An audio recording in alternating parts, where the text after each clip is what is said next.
Is buying property in Dubai safe in 2026? Buying property in Dubai feels unusually safe. No geopolitical drama, contracts written in English, investor codes that actually function. While other global markets feel uncertain, Dubai continues to attract serious investors, earning 7 to 9% returns quietly and consistently. So, what's really powering this stability? In the next few minutes, I will break down the legal and political systems most people never talk about: international trade laws, India UAE agreements, security frameworks, and investor friendly governance. Most people assume Dubai's economy runs on luxury and tourism.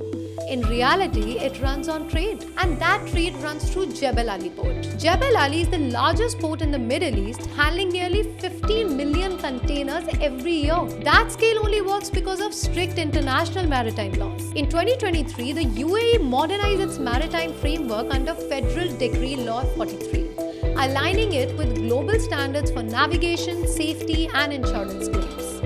This means fewer disputes, faster resolutions, and uninterrupted cargo movement. Why does this matter for property investors? Because ports create jobs.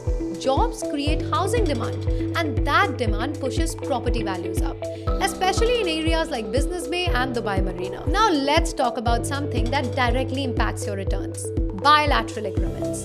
The India-UAE double taxation avoidance agreement ensures that rental income earned in Dubai is not taxed twice as long as it's declared correctly. That's a major reason Indian investors feel confident parking capital here. On top of that, the India-UAE SEPA trade deal has reduced tariffs by nearly 90%, bringing billions of dollars of Indian business activity into the UAE every year. More businesses mean more professionals relocating, and more professionals mean sustained demand for quality housing. This is how legal agreements quietly support real estate performance. Politically speaking, one of Dubai's biggest strengths is how deliberately boring it is. The UAE has not seen war since 1971 and maintains a neutral diplomatic stance.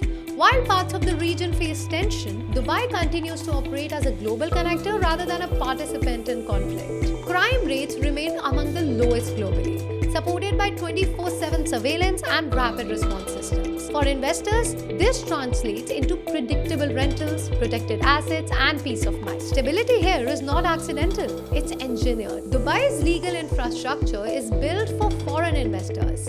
Property disputes are handled through DIFC courts, which operate under English common law. Ownership is protected through blockchain-backed title deeds issued by the Dubai Land Department. Freehold zones allow 100% ownership, while arbitration frameworks resolve cross-border disputes quickly and efficiently. For families, long-term visas, unified wills, and inheritance protections ensure that assets remain secure across generations. This level of clarity is rare in global real estate markets. When you connect all the dots, trade laws, India-friendly agreements, geopolitical neutrality, and investor-first governance, you begin to understand why Dubai feels so secure. It's not just about returns, it's about investing in a system designed to protect capital. And that's why Dubai continues to attract long-term investors who value stability as much as growth. If you want more clear, practical breakdowns like this, make sure to subscribe and comment below. Do you think Dubai is safer for long-term investment than cities like Singapore or London?